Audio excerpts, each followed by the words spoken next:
Magandang araw po, welcome po sa aking channel of 9TV. Patalasasan po, meron po ba kayong mga properties na napapabayaan or non-performing assets? Plan nyo ibenta, pero wala kayong oras pagbenta nito.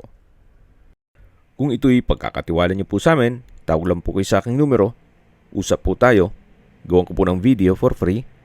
Yes, libre po, wala po kayong babayaran. Tutulungan pa namin kayong mabenta ang inyong property. Kami na po bala sa marketing, sa boosting or paid ads, even sa tripping. Hindi na po kayo mapapagod sa pang-entertain ng mga buyers. Kami na po bala sa lahat. Tawag lang po kayo.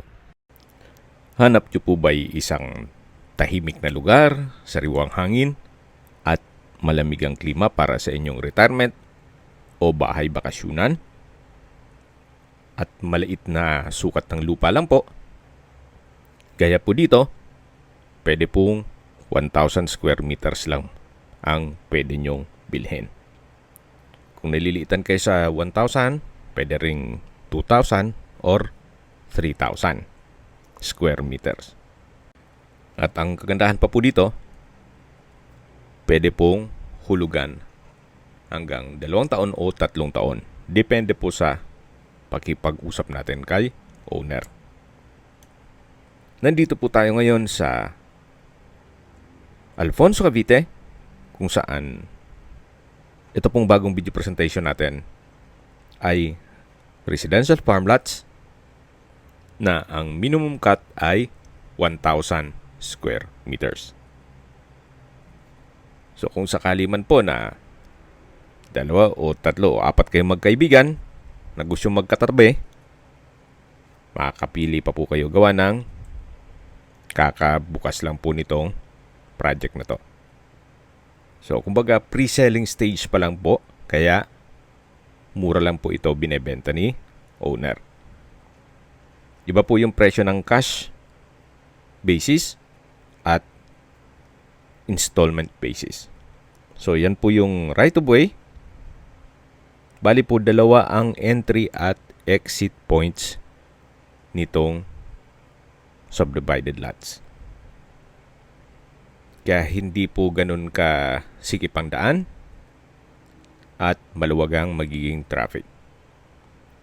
At mas maganda po sa ganitong sukat ng lupa na 1,000 square meters, malaki na rin po ang espasyo na yan at hindi po magiging dikit-dikit ang mga bahay compare na kung mag-i-invest ka ng mga 200, 300 or 500 square meters na kung saan masyado nang magiging crowded.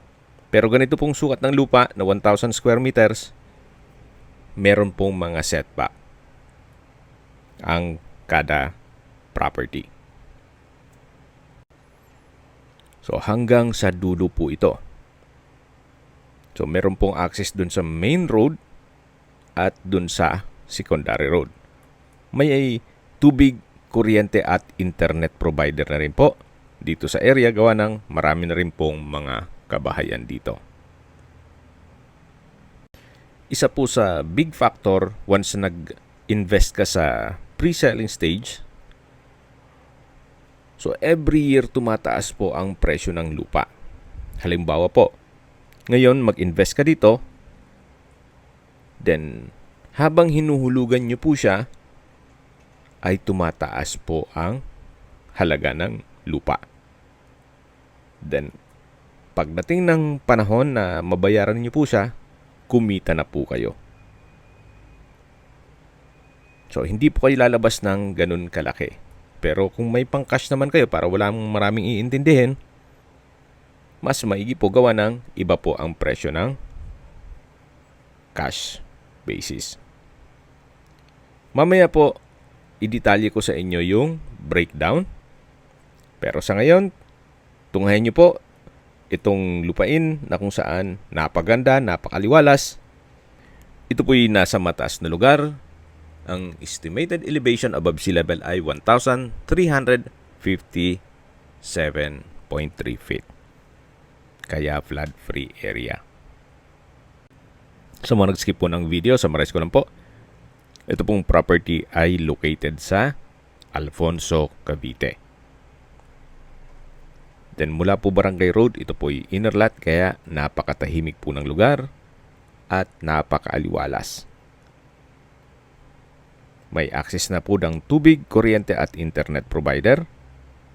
Then accessible din po ito ng public transportation. Okay, sa presyo na po tayo. Assuming na 1,000 square meters ang i-acquire nyong property, pag cash basis, ang pre-selling price ay 3,500 per square meter. Kaya ang magiging total price po ng 1,000 square meters ay 3.5 million pesos. Pag installment basis naman sa 1,000 square meters, ang presyo po sa pre-selling ay 4,000 per square meter. Ito po yung breakdown. Kung 2 years to pay, nasa 1,000 square meters na ang presyo ay 4 million pesos, then ang down payment po ay 30% ng 4 million. Ang 30% po ay nagkakahalaga na 1.2 million pesos. One-time payment lang po yan.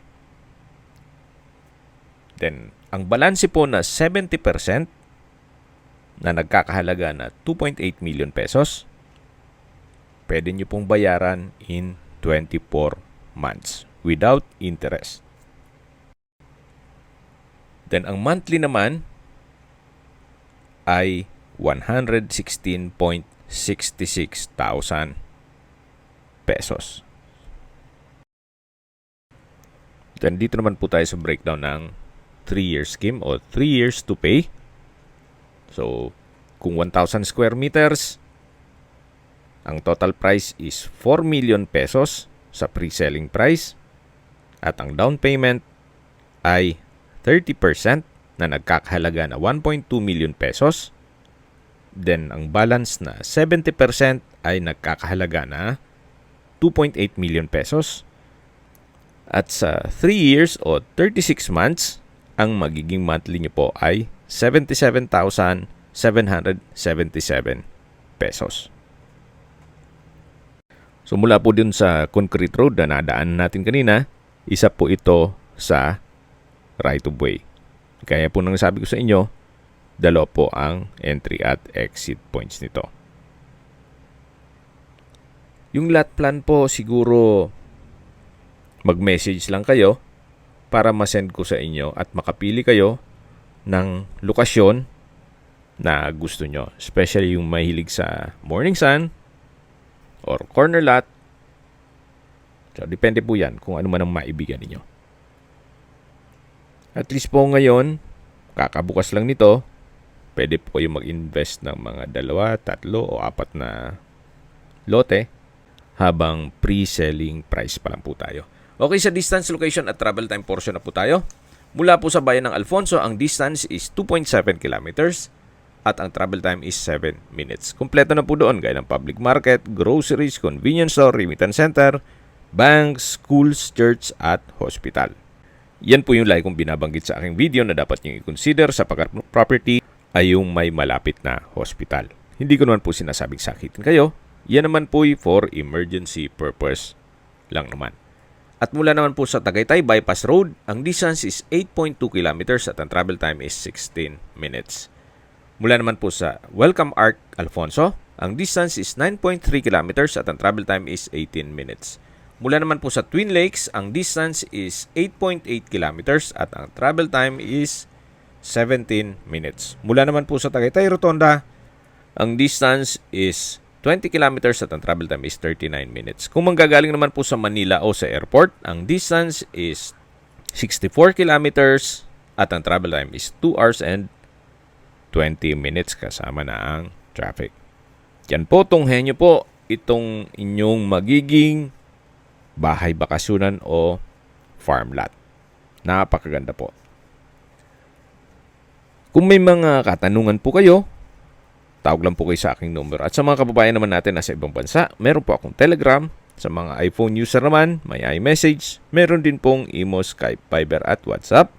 Same number lang po, 0917-316-3399. Sa mga nagtatanong naman po ng aming Facebook, meron po kami Facebook page na Nov9TV at Facebook Real Video. Meron din pong TikTok at Instagram. May ibang YouTube channel po kami na The Nov9TV Channel, Nov9TV Listings, Nov9TV On The Spot, at Nov9TV Updates. Sana po naibigan nyo ang video presentation. Paki-like and subscribe na lang po sa aking channel para ma-update din po kayo sa aking future listings. Kung sakali po hanap nyo mas malaking sukat ng lupa, meron din po kami ibang listings na pwede nyong pagpilian. Huwag po kayong mag-atubiling tumawag sa amin, then let us know your budget para malaman namin kung anong property pwede namin i-alok sa inyo. Sa lahat pong viewer, subscriber at nagtiwala po sa amin, salamat po sa suporta. Ingat po kayo lagi at yung pamilya. Maraming salamat po.